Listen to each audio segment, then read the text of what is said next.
welcome back to the Big Ten. My name is Brandon Emichaba, and my co-host Simba is back. I am officially back. When I was 1 week of sickness, but I got over it. I have to say it was not the same without you. Are you sure?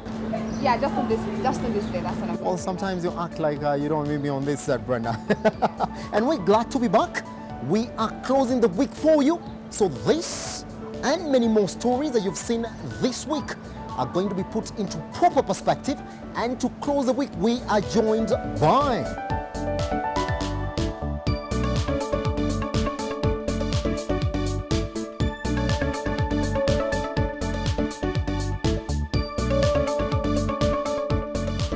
let's close the week therefore by telling you what the World Bank thinks of the gross domestic product growth of Kenya in 2019. All right, now World Bank data has it that the gross domestic product for the country is expected to grow by 5.7% in 2019, which is a slight decrease of the estimated 5.8% which was experienced a year earlier, that is 2018. The prevailing dry weather conditions coupled with private sector investment have been observed to be the main issues undermining Kenya's economic growth prospects. Now let's delve deeper into why these two factors are dragging down Kenya's economic growth momentum. And I think I agree with you on a number of factors, but then I would also bring out other factors that is bringing, is making that happen. First of all, the dry weather hinders our agricultural production, is rain fade.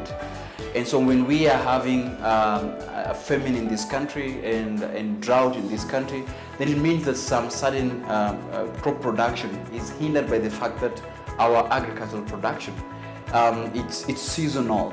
It depends on the rain to water, it depends on the rain for production.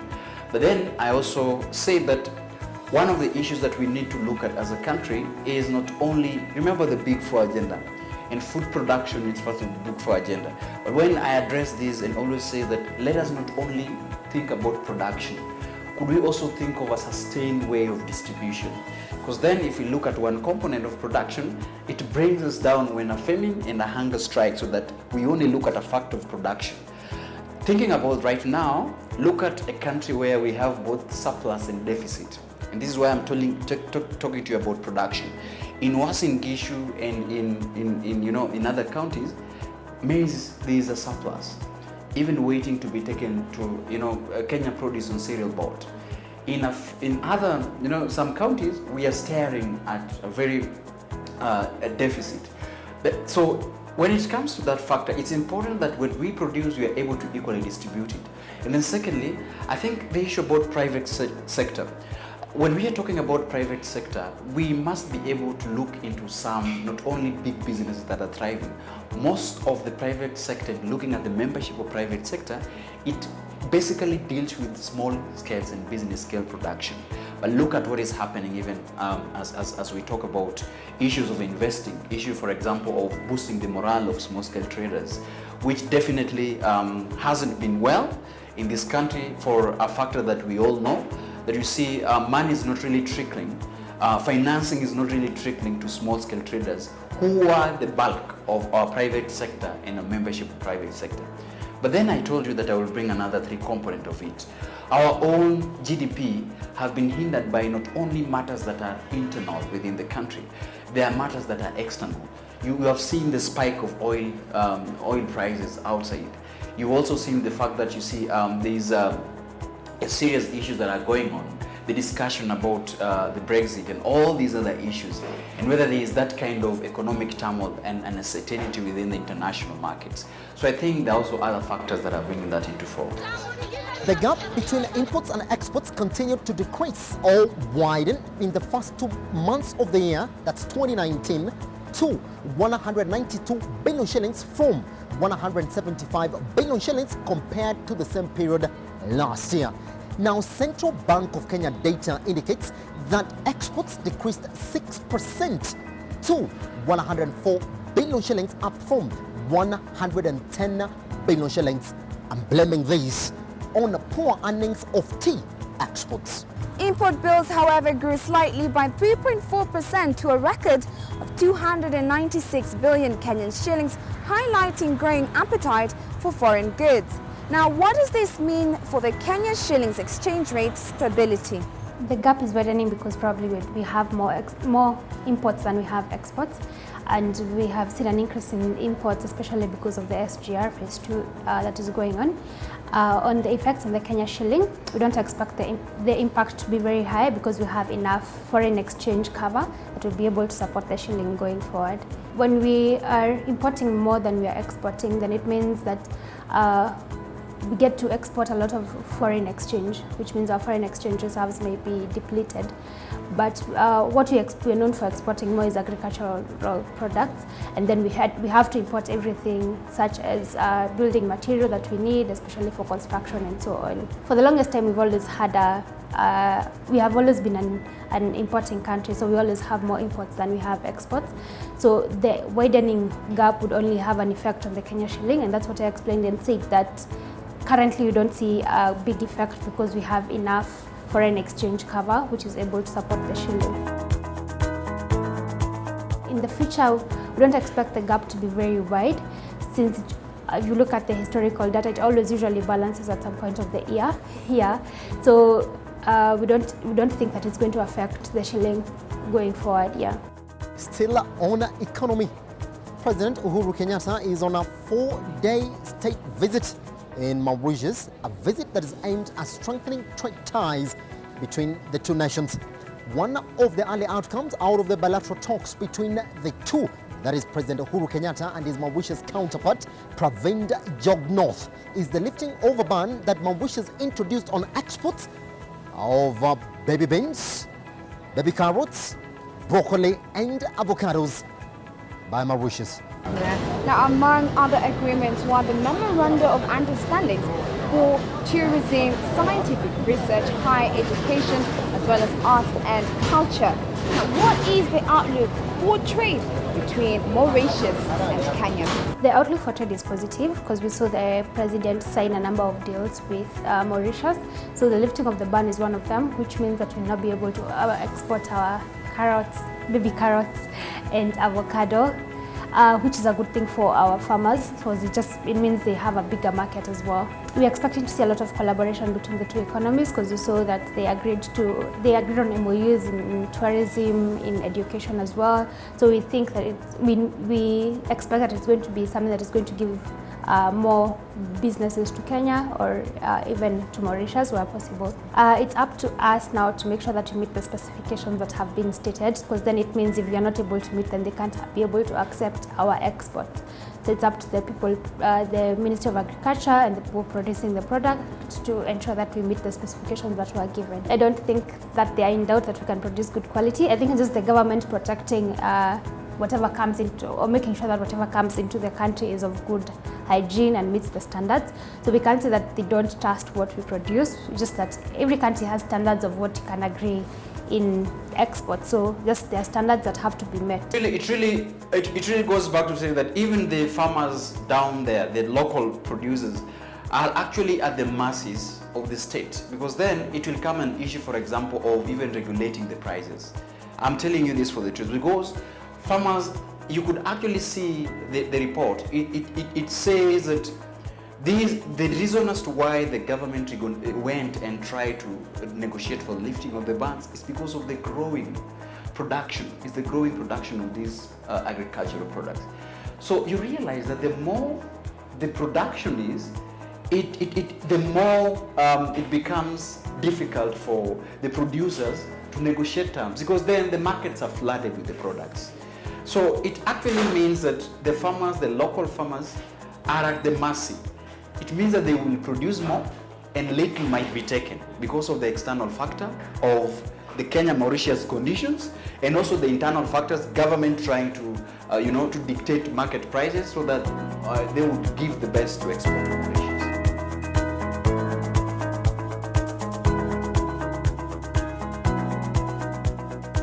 Now let's keep our minds on the domestic front, therefore, because it's not good news for ugali lovers, because Maize flour prices have gone up by 28% this week. No good news. Now, a 2 kilogram packet of maize flour is retailing at 109 shillings. That's a high, up from 85 shillings since February. These millers are blaming on a reduced supply of the grain in the market. This coming just months after the country reported a bumper harvest of 40 million bags of maize in 2018, the highest production in the last 3 years. Milk prices also rose by 5 shillings per half a litre packet, retailing at 55 shillings. Now, is Kenya about to enter an inflationary period? We look at inflation as the rise in prices of goods and services. So yes, when we have a rise in basic commodities or food prices, then we'll expect that inflation is going to go up. So if the question is whether it's going to have an impact on inflation, yes, it's going to have an impact on inflation. And what that does is that it reduces the purchasing power of your money. So if you have 50 shillings in your pocket, now you can't buy a packet of milk because it's going for 55 shillings. If you have 100 shillings, you can't buy a packet of unga because now it's going for 110. So it means that the prices of goods and you're not able to afford what you'd have actually afforded earlier. Yes, we expect that inflation is going to go up, but at the same time, we also expect that the government is going to intervene because we had, when we look at the maize, we had an increase in maize produce last year in 2018 as compared to 2017. So we actually don't understand why the prices of maize are going up. The producers are saying there is scarcity, the government says there is enough maize, so we think there's something that needs to be corrected in between so that we can get the prices of unga coming down. Just be ready for an increase in price of unga and basic commodities. I think that's going to go up, especially because we've seen the rains have been late, so things like tomato prices are expected to go up, and if basic like skuma prices go up, then it affects everything else. So we expect that inflation is going to rise, but at the same time we hope that the government is going to intervene just to see that the prices are not going up where they're not supposed to. So if there is supply of maize, then we shouldn't see the price of maize flour go up.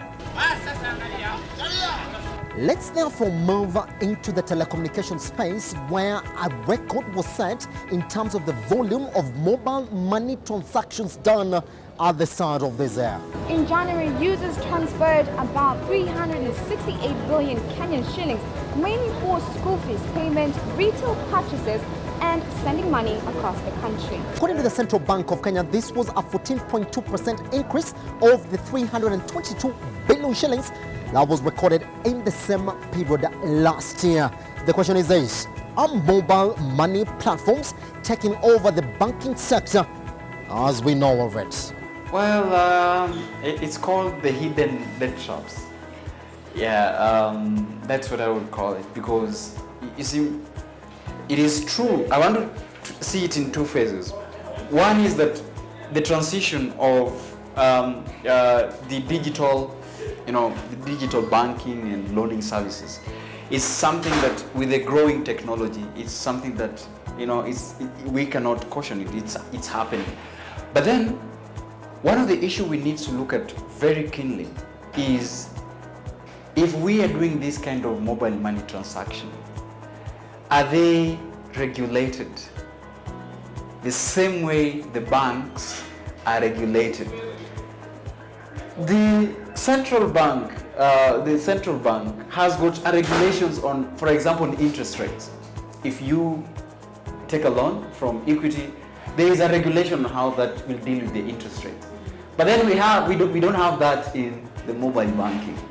So that is why I'm calling it it's a debt traps, and that is why we are luring a number of young, and anytime I have these kinds of discussions that we are having, I'm always thinking about young people and women who are actually the consumers of these.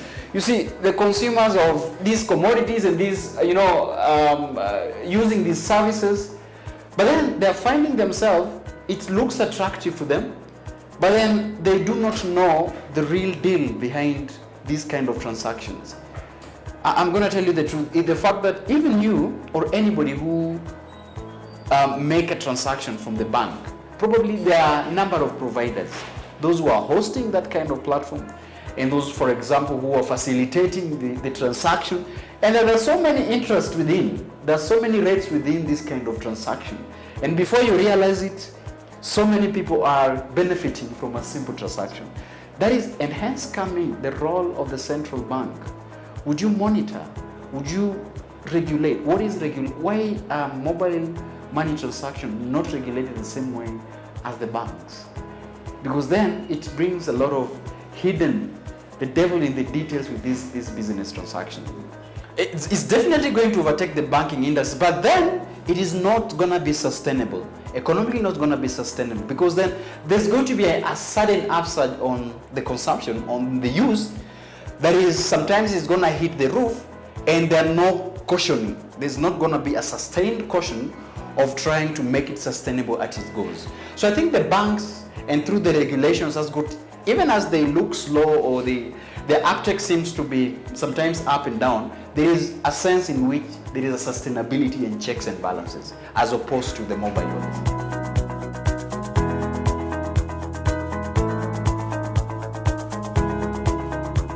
Brenda tells me that I have to take us on a short break because she did it last week when I was not here. So now, Big Ten takes a short break. But remember to catch more of these episodes on our social media platforms. That is Metropol TV KE. Brenda? Yes. That is it? Yeah, at Metropol TV KE. All right, we take a short break. Once we come back, more of what your week looked like.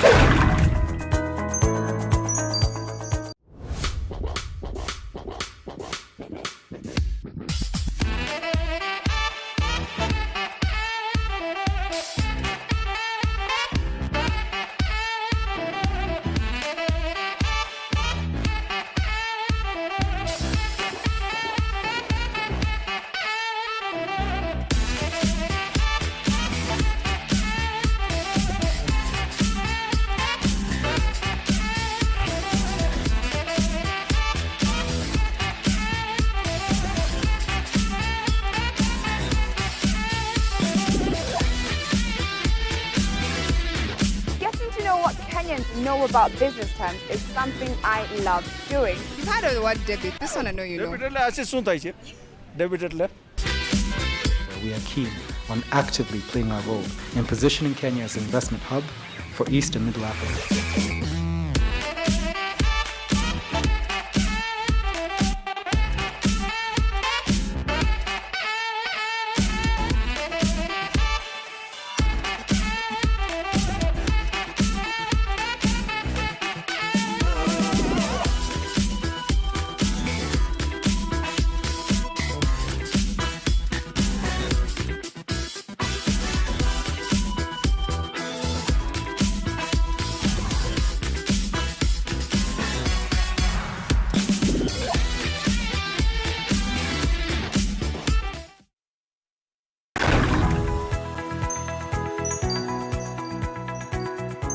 Welcome back to the Big Ten. Remember, you can catch more episodes of the Big Ten on our social media platforms at Metropol TV KE.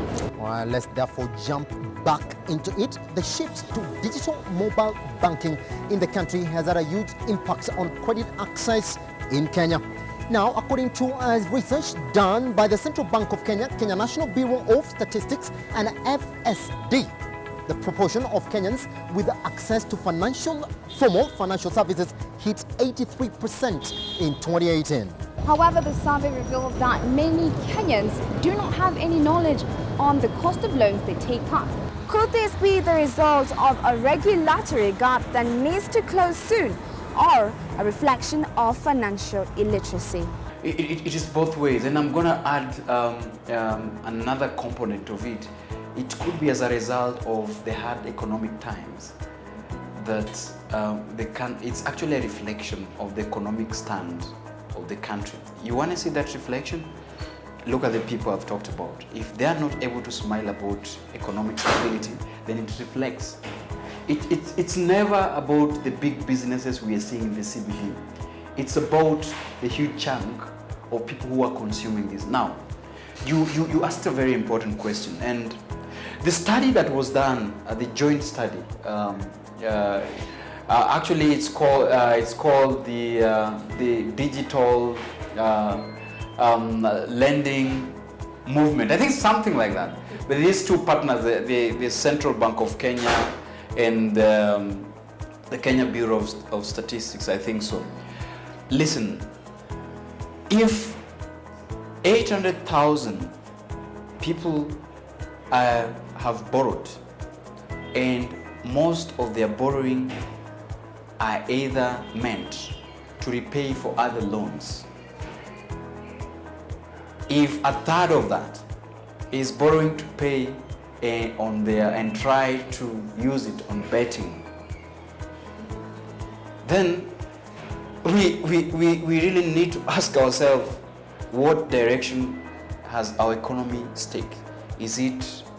Are we just waiting for an economic explosion of instability? Now, why do I call it a debt trap? Again, it comes to issues of regulation. If you, for example, borrow around 5,000 shillings from M-Shwari or Tala or Branch, but then you are told that you pay at 7% interest rates. Compare that with what you take from the bank. So there is a ripping that the mobile app lenders have. There is a gap that it's being exploited, and it's taking a number of Kenyans into heavy indebtedness. And soon or later, you realize that people are going to use a very weird ways of trying to fill that gap, which is a very big problematic issues to our economy as a country. There is something that report interestingly gave, that one, if these people are borrowing, they're trying to borrow to do two things. One is to replenish the stocks. For those young people who are running small-scale business, when they apply for these loans, they're applying it for business purposes. But then you realize that they're not able to sustainably replenish the stock. The other two things that comes, and the other one also borrows to repay. So if you took from Branch, you go take it from Tala to pay for Branch. So you ask yourself, which economy do you borrow to pay? You take a loan to pay for a loan. So, Sisi, we are headed to a very, what I really call a turbulent economy, and it's gonna be and that is equally worrying. When we predicting the economy is gonna grow by 5.7% or 6.1%, the ambitious government says that. But then you're looking at the youth and the women who are doing small-scale business are struggling and are taking loans to pay for loans. And as a result of this, you're realizing that why do people do this? Because of a lost job opportunity, and they're trying to find their ways of surviving.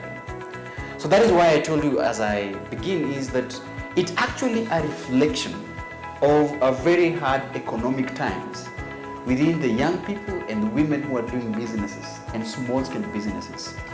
One, I would say, because most people who are taking loans are not taking these loans, especially from the mobile apps that we have, they're not taking these loans for doing business, really. Most of them are just taking them for spending. So you take a loan, you use it on your daily expenditure, then when you get a little money, then you pay it back. Yeah, so it becomes a spiral of borrowing and paying back. And one, people don't understand the effects of debt on an economy as well as on their personal finances. And then number two is the cost of this debt, because these loans are actually very expensive.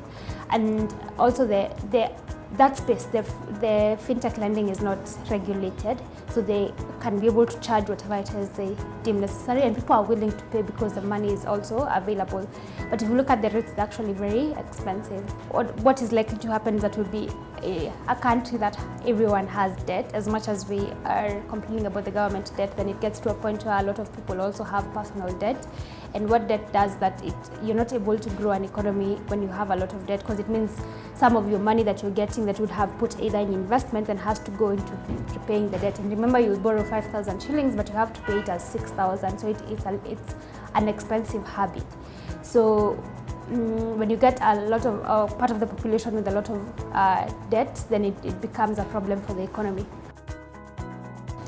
The International Monetary Fund, in its latest World Economic Outlook, has said the world economy is projected to grow at 3.3%, down from the 3.5% it had projected for the economy to grow in January 2019. The 2019 growth rate will be the weakest since 2009, when the world economy shrunk. This is the third time the IMF has downgraded its outlook in 6 months. Question is, what's informing this bleak outlook for the global economy? Definitely, because you see, the global economy, again, it's a ball that is held by a number of factors, and one of it is the one that I'm telling you, the insecurities that is shown by other stock markets. You could actually see that once we are having war in different parts of the country, and especially in oil-producing country, one of the things I keep on saying about economists, they should actually investigate and actually give the world an advice is, you realize that the ones that could be strong economies globally, that is where we are seeing a lot of political and social instability. Areas that are producing oil, areas that are having natural resources, and in Africa that is so huge in natural resources, but those countries are war-torn, they are war zones.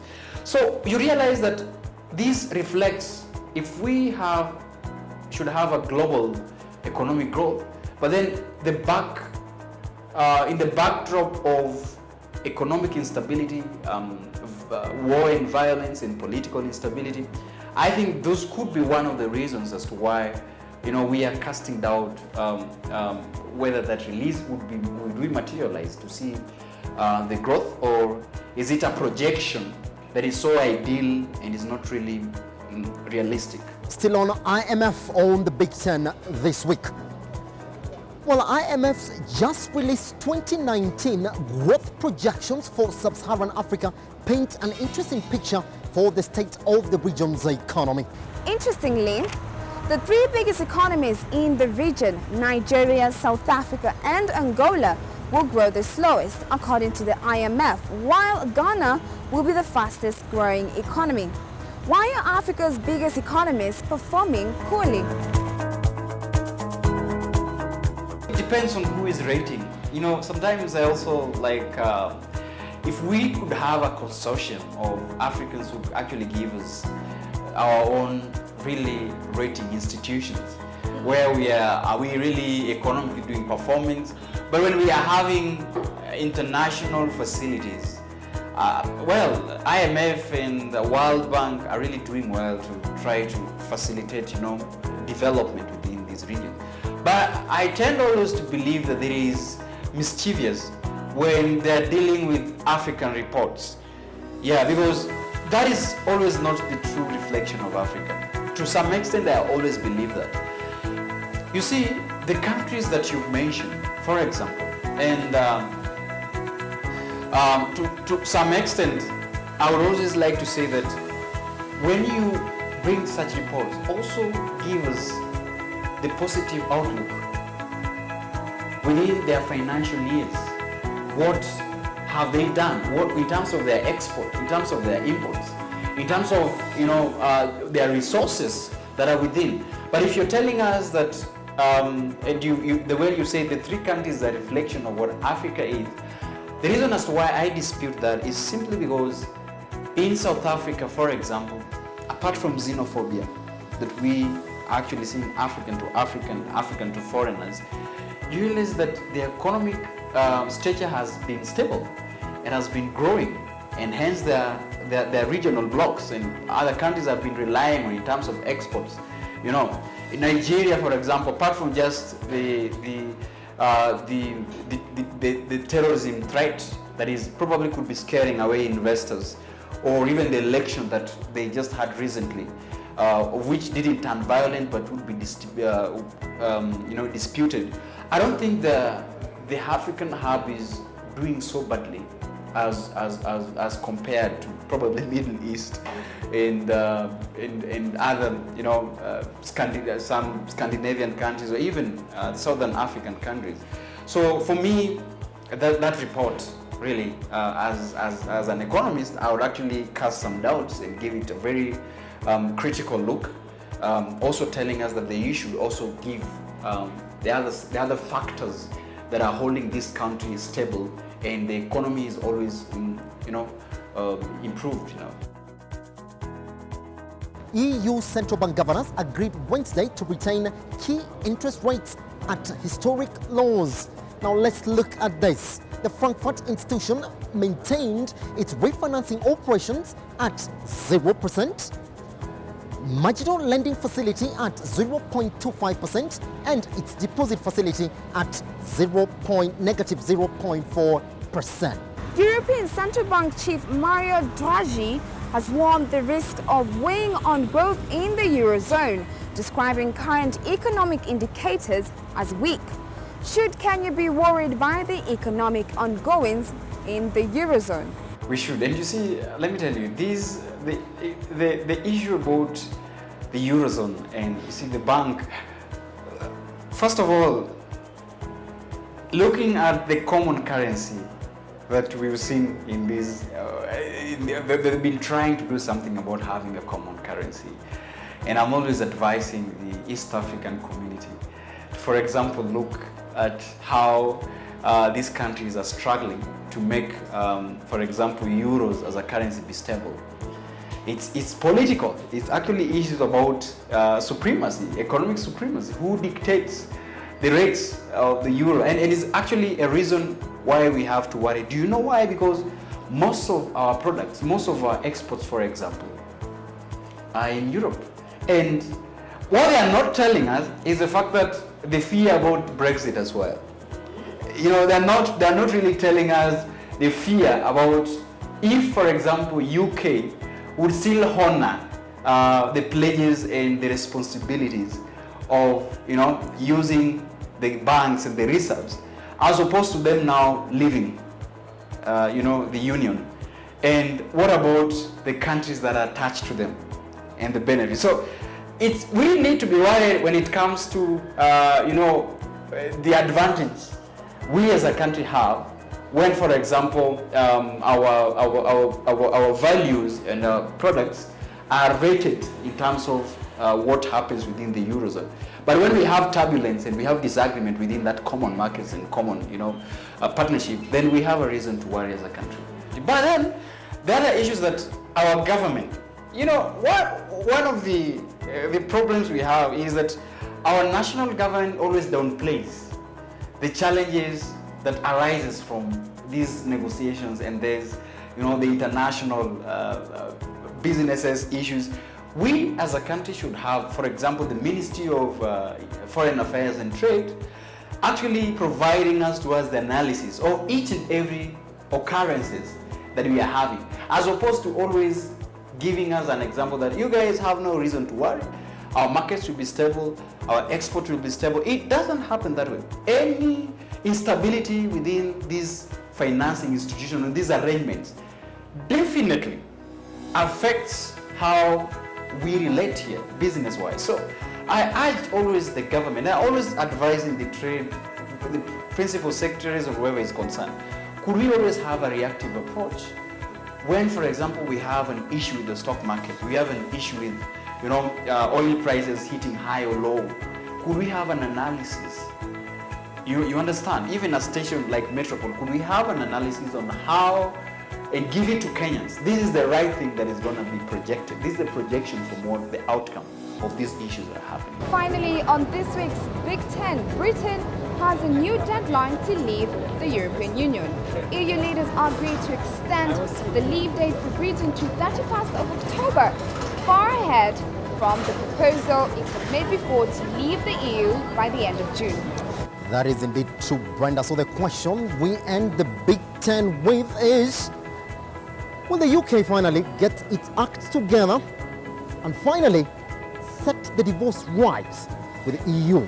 And what are the consequences, therefore, with the countries that do business with the UK. If UK leaves the union without a deal, we are fixed as a country. Because I'm going to tell you, the reason is the fact that we as Kenya is one of the largest trading partners of the UK. Our goods, for example, flowers and fruits and all these products have found their way in the UK.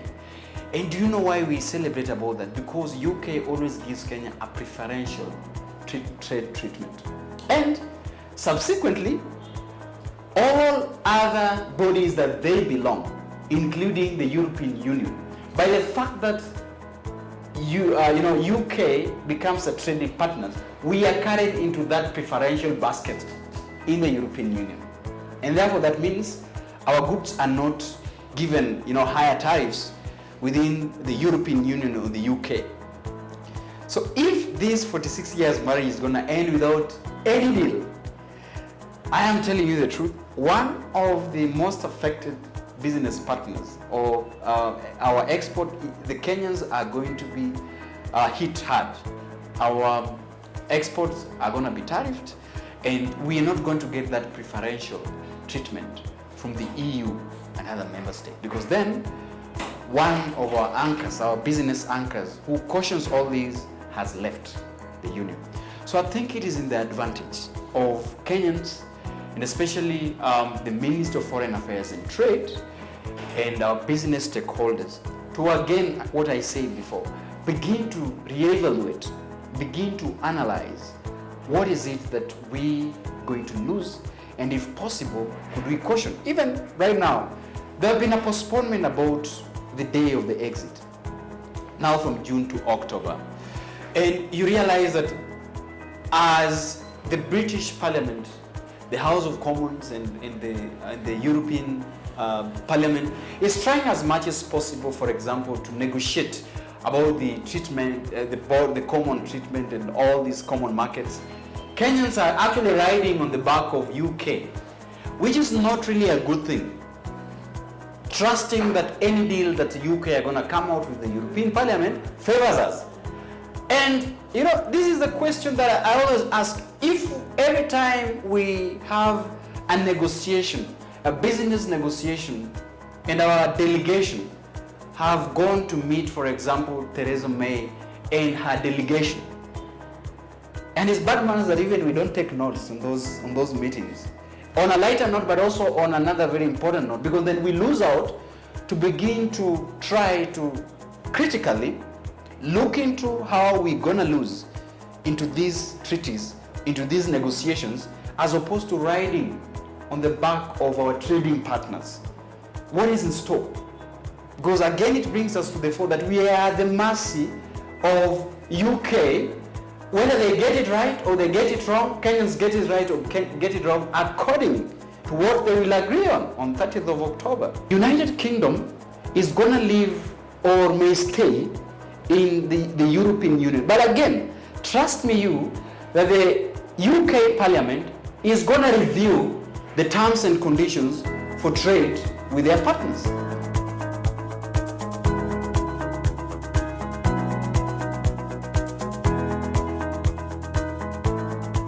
We have reached the end of the Big Ten today. I do hope you enjoyed the big stories we shared with you.